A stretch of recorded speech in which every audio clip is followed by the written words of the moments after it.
Chris Landry. Hopefully you're having a great Wednesday afternoon. Welcome into the game in T-Town.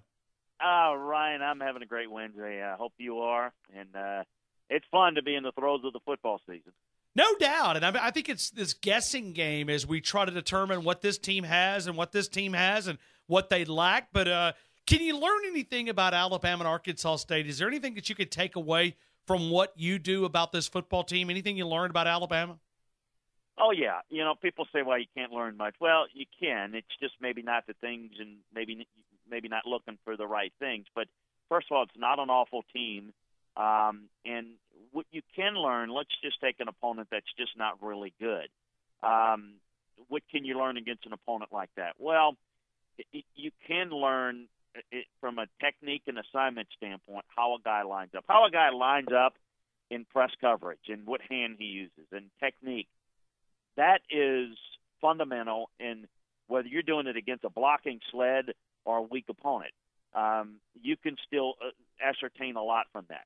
Now, the level of dominance is overinflated because sometimes a guy uses bad technique and he still wins because he's that much better. So you can't focus on the result and say, I didn't learn anything. Well, you didn't, but when you, as a coach, when in a scout, you break down film, you think, we won the game by 50 points, but we were awful. We used all sorts of bad technique, and this is what we got to work on. Or we did everything right, and, you know, and the fans are just saying, well, it is a blowout game. You didn't learn anything. Or it's a blowout game. We're really good. You can't look at the score. You have to look at how you teach, and are they doing it correctly? Are they lined up correctly? Are they using good technique? Are their assignments sound? Those things are important. The quote-unquote win, and by win I mean on every play, is often dictated by things other than that. And so you've got to look deep into it. But I think you definitely can learn things week in and week out. And, you know, like most people, I say this all the time, Ryan. I think people gloss over it and think, because I just hand another, you know, coaching. You never stay the same. I learned this a lot. You never stay the same. Either get better or you get worse. I'm talking every day in practice, every day in a meeting, every game. So I always challenge guys, what's it going to be today? You're going to get better or are you going to get worse? Because you don't stay the same. Because if you're not doing anything, you're not getting better. Chris, there's been a lot of talk here about the offensive line here. I'm just kind of curious, is this just a unit that's still trying to gel together? What are you seeing some of the mistakes this offensive line's making here in Tuscaloosa? Could be gelling, could be issues. I can just, you know, it's hard for me to say, not being there and coaching them every day or being involved in that part of it. But I see some talent. I see them not playing quite as well. Ryan, I know the focus is on, you know, in this case, Alabama, or there are a lot of people not playing all that well. It's not. I'm not saying it because it should be easily accepted. I'm just saying the reality is, I'm seeing it at the NFL level and the college level. Watch. I'm going to repeat what I said. You either get better or you get worse. Watch how these teams improve or don't. Some don't. And if you don't, that's when you start to really see the issues and the problems. I don't see anything that would suggest to me this is not going to be a really good offensive line. There's talent level there. I think they coach them hard. Are they playing as well as they could or maybe need to down the road? No. But is that a surprise to me? No, it is not. It's pretty normal. I think that if we're having this discussion and it's week 9 or 10, that's a different discussion. Not excusing it. What I'm saying is there's only so much you can do with so many practices that you have. And the reality is we can talk about games, but you also need to understand how many practices you have every week. And by week 8, you had a lot more time to get better. And I equate it to anything that you might do or anybody else might do. I'm sure when you started radio that now it is like things that might have been a challenge to you the first week you were on air are different now. You're an old pro, and it just is like, you know, it's like tying your shoe. that is football. And I see that a lot, not just in college but in the NFL. And I don't think people see that. They're focused on, because that's the only thing they're accustomed to is the games on Saturday or Sunday. They don't realize that the teams are going to look a whole lot different. Everybody. And I think that we'll see them get better and better as the year goes along. They're not playing their best football right now. I think they're going to be a lot better. And I can say that about a lot. I'll throw that in now with the secondary and other aspects of the defense. I don't see them playing as well as they're capable either. But I don't see any reason to be alarmed or concerned that, oh, boy, this is a problem. Now, I will say this. The offense, if, as explosive as they are, the defense is on the field more. You won't be as dominant a defense if you're on the field for more snaps, one, and even more importantly, if you're on the snaps in quicker intervals between series, you're going to give up more plays defensively. That's just common sense that maybe is not really familiar with this fan base, because ever since Saban's been here, we've not seen this explosion of offense. We've seen more of a, dominant, run game with some success in the passing game, but not as much throwing it around. So keep that in mind and we can get into it as it relates to this week and going forward, where I think Nick is going to probably make some adjustments on how this offense is going to look going forward. But I don't want to keep going on and on. We can address that as the conversation takes place. Yeah. And Chris, I'll certainly – I mean, that was my next follow-up. What do you think that Nick Saban is doing with Jalen Hurts? I mean, what do you think his role is going to be, or is this just something that maybe you're trying to put on film and allow other teams prepare? Do you think this is the way it will continue? Well, the first thing that I bring out that's important, that I don't know why it seems to be hard for people to grasp, but I've said it before, and I would just keep saying it again because it's the most obvious thing that this team needs to be prepared to win games and win a championship with Jalen Hurts. Because if Tua goes down, then that's your quarterback. And you need, this is not a scenario, nor is it in Clemson or in Georgia where they can say, or Ohio State, where they say, well, the quarterback goes down, we'll try again next year. That's not the way it works, okay? They've got to get him ready, and they will have a package for him every week. Whether they play him every week or when they play him will vary, because Tua is the starting quarterback. Tua gives them the better chance to win a championship if they need more of a passing attack, which I think they will, and we saw last year the need for that, not just in the championship game, but they got away in the semifinals without playing another team that didn't have much of a passing attack. And Clemson's going through that same situation with trying to get Trevor Lawrence ready. We'll see if they can or not. They're going to need more of a passing game to win a title. Alabama probably needs more of a passing game to greater enhance their chances of winning a title. So it's Tua's team. He's leading them. They can run with him. They could do a lot of boots. They can downhill run. They RPOs. They can do all the things. But if he goes down with an injury, which can happen to anybody, anytime, anywhere, then Jalen Hurts needs to go in, and he needs to perform. And so they're trying to get him ready. Now, in the process of doing that, I don't know going forward how much they're going to play Jalen and win once they get in conference play, if these games are, let's say, a 1 or 2 possession game. I think they go in and we always did it. You go in with a plan. If you're going to play that guy, you're going to have a package. And ideally, this is when you're going to insert him. But you have to be willing to adjust that if you don't want to disrupt the flow of the game, meaning you're really in a lot of rhythm and you think you're going to give them the first series of the second quarter. Well, you have to adjust that based on game situation, down and distance, field position, all those things. So I think there's going to be a package for him, not to, quote-unquote, keep him happy, but to get him ready to play if he has to be the quarterback of this team and the starter again if Tua goes down. And if in that process, yeah, I think that defenses have to, here's the thing about it. Defenses will fear more going up against Tua and what he can do.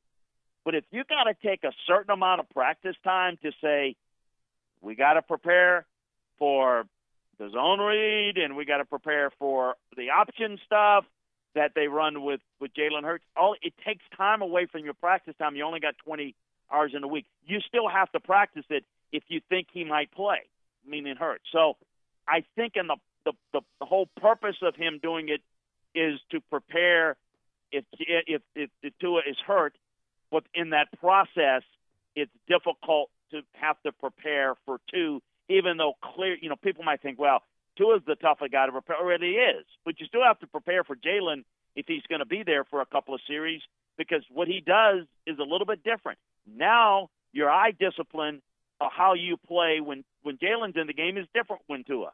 And that causes a little bit more of a problem for defenses playing Alabama. Chris, I want to move on to this upcoming weekend's game, and Ole Miss grabs your attention a lot on the offensive side of the football. We'll work to their defensive side of the football here in a minute, but just offensively, very explosive team. Where do you see Alabama having some problems matching up with this team? Deep receiving core, fast receiving core, athletic, and I don't think the quarterback, Jordan Ta'amu, gets enough credit. This guy is playing great football. He is throwing it accurately. Again, two defenses that are awful that they've played. Okay, but it's all you got. Okay, he's throwing it accurately. Now, is he facing much pressure? No, Tech couldn't. Illinois couldn't. So far so good with them. A lot of weapons. They do a really good job with play design. It's tough to stay on top of their routes. Certainly the communication is key, or you have some free runners, and those guys can take it to the house. They're very dangerous. I don't think, and I'll leave it there. And if you want to talk more the defense and the overall interconnection of their offense versus the defense, we can. But I will say that the real key is you've got to be disciplined. You've got to get good base pressure so that you have maximum guys in coverage. I expect a lot of two deep man under, but some of that may be a little bit more man if the communication becomes an issue. So listen, you got to limit the big plays, not give cheap scores, make them go the distance. And if you can do that, then that's the best way to play it. Just on, if we're just going to stop and just talk that side of the ball. All right, so we look at the defensive side of the football, and I've said this all week. If this is a time for Alabama's rushing attack to kind of get cranked up a little bit, this might be able to limit the chances you give that offense more opportunities. What do you think about Ole Miss's defense and maybe Alabama, how they countered on offense? Well, this Ole Miss defense is bad. I mean, it's really bad. I mean, they couldn't slow down Southern Illinois. This is a game to me where, if I look at it, and I don't know, I'm just going to throw it out. If I were to give Ole Miss's chance of winning, I'm just going to say, because I haven't put a whole lot of thought, I would just throw out the number. Let's say they've got a 5% chance to win. If you engage in a shootout with them, meaning you go up tempo and you're trying, which they're not going to do, but I'm just hypothetically saying, if you get into a shootout with these guys, and it's like, defenses can't play good because they're on the field so much, then you probably take that 5% chance, and you probably now have to move it up to a 45% chance of Ole Miss, because they can play that game.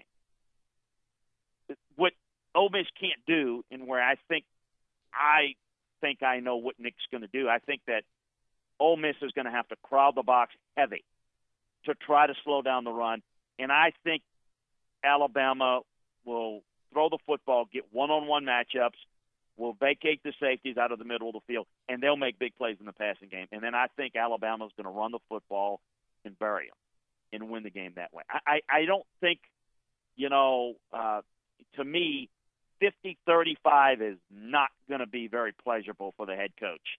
That type of game is not what he wants. I think he'd be much happier with 30-10, if you know what I mean. In that, you don't need to, be ultra explosive. You want to shorten the game. You want to control the game at the line of scrimmage. That's where Alabama has the big edge. I don't anticipate Ole Miss. If Ole Miss is going to have to load the front, then they'll throw the football and get points against this Ole Miss defense. Then I think they'll just run the football, and that is going to make the defense more effective, Alabama's defense more effective. Less common sense. The less snaps you are on defense, the less chance they have of scoring against you, and the fresher you are, so the better you are through 4 quarters of being dominant and rushing the pass. So if you're going to be on the field, they're going to run a lot of RPOs, Ole Miss, and you don't want to get in that type of game. They could win it, but why would you increase the odds of Ole Miss, being in the game when you can flat out dominate them by controlling the game at the line of scrimmage, running the football? I'm not talking about sitting on it and trying to win 10-3. I'm talking about make them overcommit against the run. And if they don't, I always say the best way to impose your will on an opponent, get 7 points. Ideally, not do it in a hurry. Do it on 5-6 minute drives. You wear their rear ends out, and you put 7, and then you come back and put another one. And I'm telling you, that game, from a possession standpoint, may not look over, but on film and on the field, that game's over because they got nothing, no answer.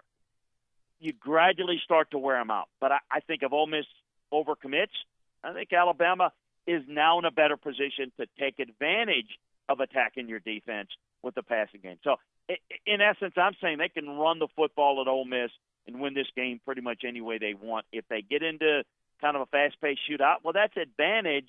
That's a greater opportunity for Ole Miss. Don't know that I would say they'd win it, but I don't think the game's going to be that way. I think there's going to be really good offensive balance, and that's how they probably win it. Ole Miss is going to beat somebody this year probably because they've got explosiveness, but the makeup of playing against Alabama, to me, the way Alabama, I think, is going to play it, I don't think Ole Miss is going to fare very well. Chris, let me ask you, what can LSU do to go and be successful against Auburn? I mean, maybe not even win the game, but give them a chance to maybe be in the game late in the second half. Well, they're going to have to run the football better. I mean, here's the thing with LSU. The offensive line, first of all, Miami is not as good as people thought. That was a great win, but it wasn't, it's a nice win. You win it, and it's better than a rent or win opponent, but it's a little bit fool's gold. The people that think that LSU is a contender in the West, I'm not convinced of that. I think they're going to have to run the football well. Now, the one thing is, I think there are questions surrounding, at least when I study Auburn and LSU, I think there are questions about both offenses. Both defenses are really good, really good. I think LSU's better in the secondary. I think Auburn's better in the front. But both offenses are not quite what they are. Now, I think Auburn, the one thing, and at times I've been critical for the consistency with how Gus coaches, but the one thing they do very well on a consistent basis is they teach the run game. And this is another case of they'll get better as the year goes along. The offensive line's not quite where they need to be. They played well last week because they kind of overwhelmed an opponent, but how well can they run? I have more confidence in Auburn's ability on offense to get more going. I have a little more confidence in Stidham than I do with Burrow. Burrow's smart, decision maker, but I don't know that they've got enough of a passing game to beat Auburn. Auburn plays LSU very, very well in the Jordan-Hare, like 7-2 the last time they played them. And I think, don't underestimate, at least in my view, Auburn blew that game last year. That was a coaching faux pas maybe of the entire year that I saw. They're up 20-0, and they completely did the worst job I've seen in the halftime. Dave Aranda schooled them with adjustments, and they didn't take advantage of it. And I think that was an embarrassment. In fact, there was the come to Jesus meetings of Gus could be in trouble, and the season turned around in a positive way, and he got the big contract. But they were reeling after that game. I think that they're going to be inclined to really be on top of their game. I just don't see a whole lot of hope for LSU here. But the hope is they can run the football a little better. They find a way to get the ball downfield, which they have not done, and maybe get a lead and force some turnovers. That's the formula for LSU to have success. Chris, take a couple of minutes here and talk about the website and ask people to connect with you. Landry Football on the Twitter account, LandryFootball.com on the website. Talk about it more. Well, you can follow us on Twitter, as you mentioned, at Landry Football. We try to, keep people updated on the games, what we're seeing and whatnot, provide information here or there. But LandryFootball.com is the place you want to go. We've got film breakdowns, film grades of all the games. We are deeply involved in the college game and the pro game. So we evaluate the college teams, the players, not just as pro prospects, but how they're playing, how they're looking inside the film room. We do the reviews. In the early part of the week, they're all up there right now. So you can go right now and look at your favorite team and see the film room review from this past week. We do the same with the NFL. We're going to obviously get the previews up starting tonight and tomorrow of all the games, the big games this weekend in college football and all the NFL games. So it's one-stop shopping football. For less than a magazine subscription, you can become a member and have access to your own scouting department on the college and NFL level. So that's what we provide, the draft information, recruiting information all year round. We don't go anywhere all year round. We're focused more on the season, during the season, coaching searches at the end, all those type of things. We got you covered all year round. So check us out. We've got different options. You can try us for a month or a little bit longer, whatever is your pleasure. We're here to help you. If it involves players, teams, coaches, schemes, the college and NFL level, that's what we do for you at LandryFootball.com. Podcast every Tuesday and Thursday, and the new edition that's new this year, going into Week 3 preview, Rush the Field, college football, Week number 2 recap and a preview of Week number 3. Check it out, LandryFootball.com. Chris, as always, thank you again for your time. I'll talk to you next Wednesday. Oh, my pleasure. Thanks, Ryan. Take care, bud.